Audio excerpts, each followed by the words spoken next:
Hello everyone, this is David King and welcome to my channel. Today is day 4 of the Jesus Christ Loves You So Much challenge. If you're here with us for the first time, it is not too late for you. Today could be your day 1 and all you're doing is just sharing with at least one person a day that Jesus Christ loves them so much. We're doing it for 21 days and it's just amazing what's happening out there. The word is getting out and I'm telling you guys, you have no idea the lives that are going to be changed by you planting one seed a day. So as for me, with day 4, guess what?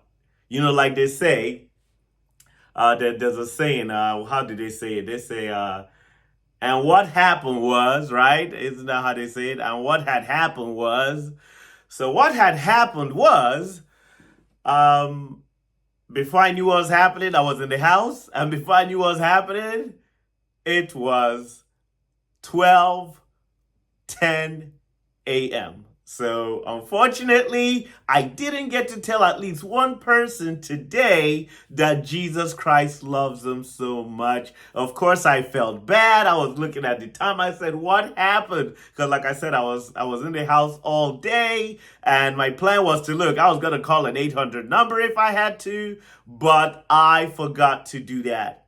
But you know what?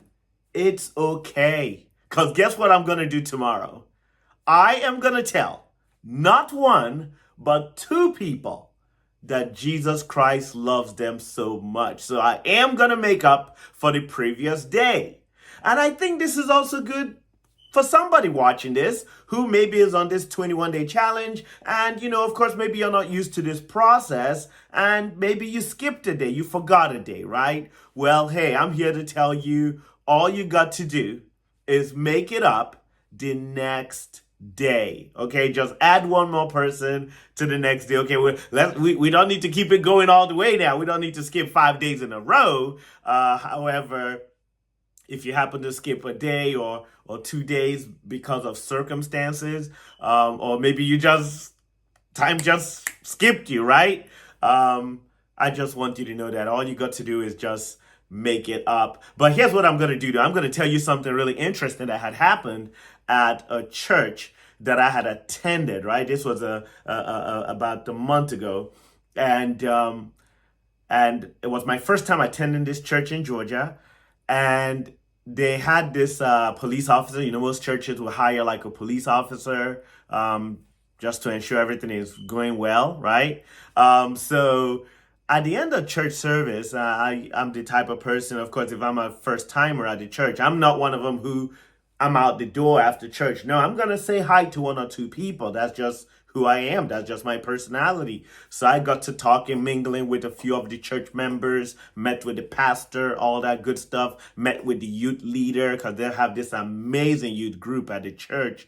And I saw the police officer standing there, with his vest on and, the, what they call it, the bulletproof vest on and his gun on the, and I was led to say something to him. I felt the need to just share with him. And I say, hello, how are you? I just want to let you know, I don't think I told him Jesus Christ loves you. I just started interacting with him, right? And guess what? As I interact, I said, are you a Christian? And he was like, yeah. I said, are you born again? He was like, well, I was baptized 20, 30 years ago. I get that from time to time. People feel like being baptized means that you're born again. But that's not accurate. Being baptized doesn't mean you're born again. But yeah, so he told me he had been baptized 20, 30 years ago and all that. And guess what I did? I said to him, well, I made him understand that being baptized is great. However, that is not the same as being born again. Born again is dying to the old self. Born again is, look, I used to do this before, like myself. I used to fornicate before.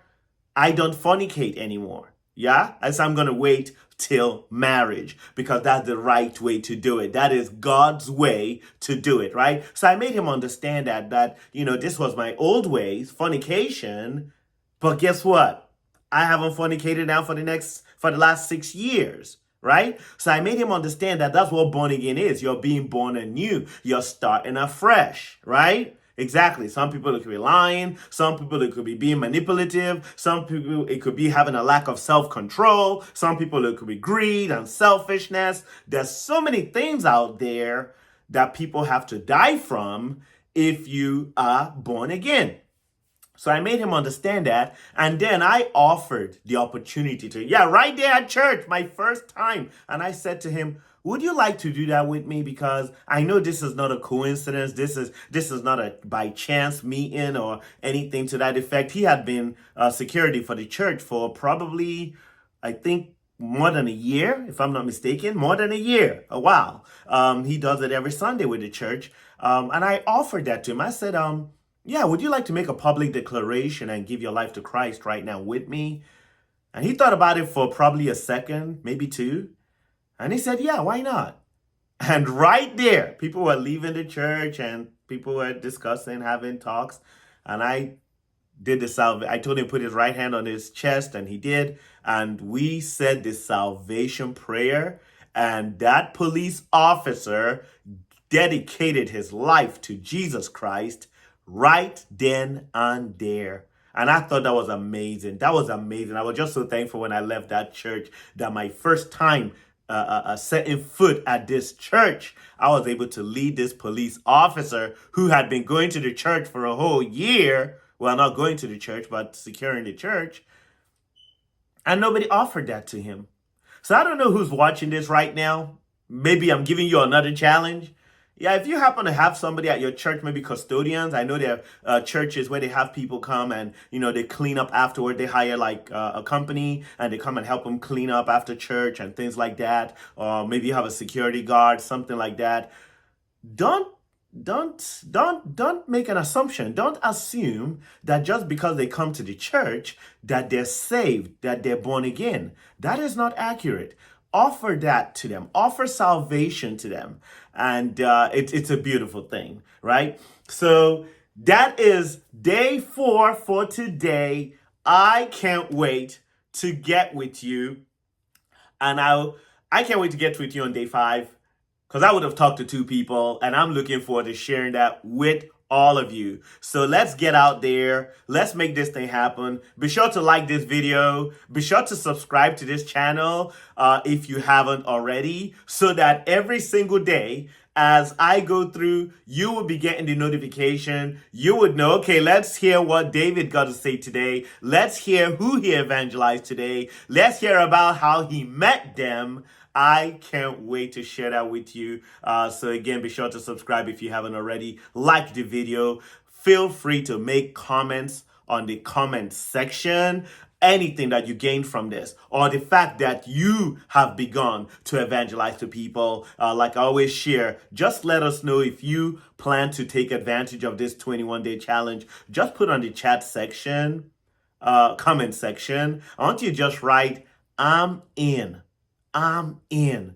And if it's your first day, because today could be your first day. Anytime you see this video, make that your first day. If it's too late, make the next day your first day, okay? And you just run a stretch for 21 days. And when you do the first person, feel free to put on the comment section, I did it. Just once you do the first person, so that we can recognize you, so that we can congratulate you, so that we can encourage you. Again, this is David King, and I will see you on day 5.